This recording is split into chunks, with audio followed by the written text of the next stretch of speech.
Imagine that you are getting ready to describe an animal in English. You have several pictures on the table and you choose one card with a tiger on it. Before you talk about the animal, let's look closely at the object in your hand. It is an animal picture card. A card like this can help you learn vocabulary, organize ideas, play a matching game, or prepare a short speaking answer. The card is usually rectangular. Depending on the version, it may be made of thick paper, cardstock, or thin plastic. It is flat, light, and easy to hold. You can say it is made of cardstock because that sentence identifies the material. You can also say it feels smooth in my hand because that sentence describes the sensation. The card may be light, but it can still feel firm and sturdy. If it has a glossy coating, the surface may look shiny and feel slightly slippery. If it has a matte finish, it may look softer and feel less slick. Look at the outside shape. The card has a front, a back, 4 edges, and 4 corners. The front usually has a printed animal picture. It may also have a label with the animal's name. The back may be blank, or it may include facts, questions, or a short description.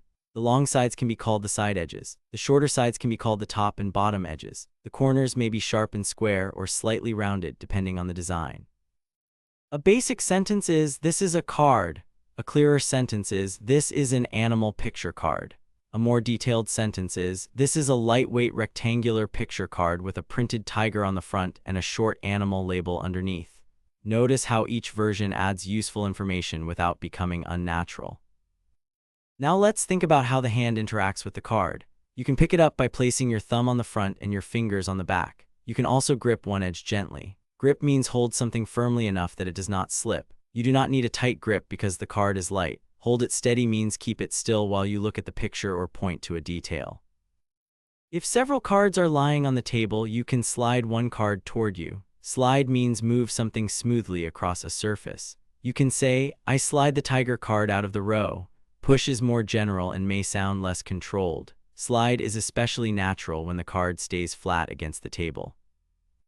You can lift the card off the table. Lift means move something upward. Pick up means take it into your hand. These actions are connected, but the focus is different.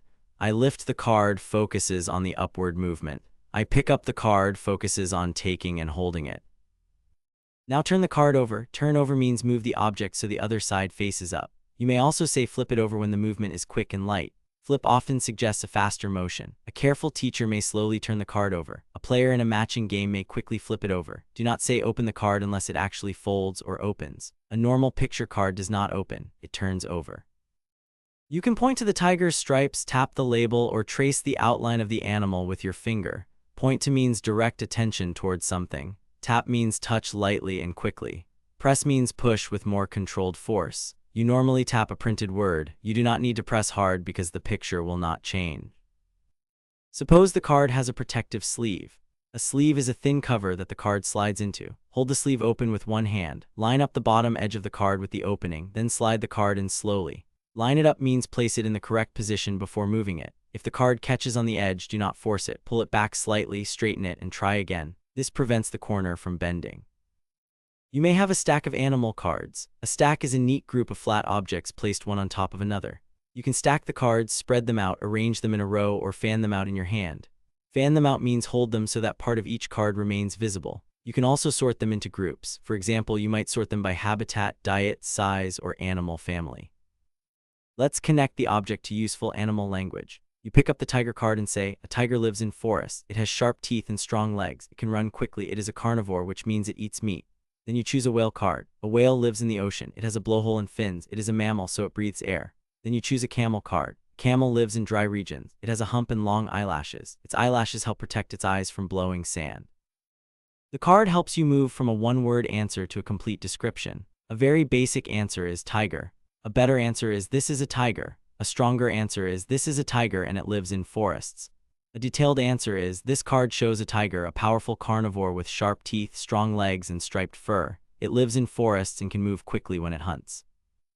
You can use the picture as evidence. Evidence is information that supports an idea. You might say, "I think this animal is adapted to cold weather because the picture shows thick fur." Or, "The long eyelashes may protect the camel's eyes because they help block sand." The picture does not always prove every fact, so use careful language when necessary. Say, "It looks as though," "It may be," or "This feature probably helps."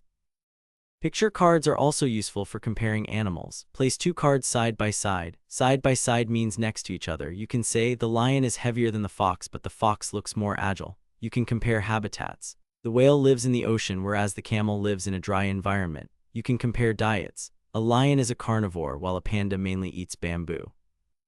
Now let's talk about card care and safety. Keep the cards dry because water can damage paper and make the surface wrinkle. Do not bend the corners. Do not scrape the glossy surface with a sharp object. If the card is thin, hold it gently so it does not crease.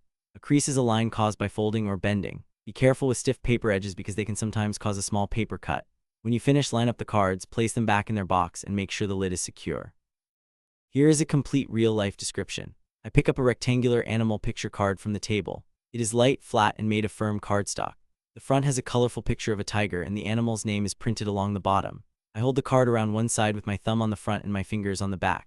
I turn it over and read the short facts on the reverse side. Then I place it next to a lion card so I can compare the two animals. After I finish speaking, I slide both cards back into their protective sleeves, stack them neatly, and return them to the box. Here is a small listening challenge. I place my thumb on the front of a card, lift it from the table, make the back face upward, and then move it smoothly into a clear protective cover.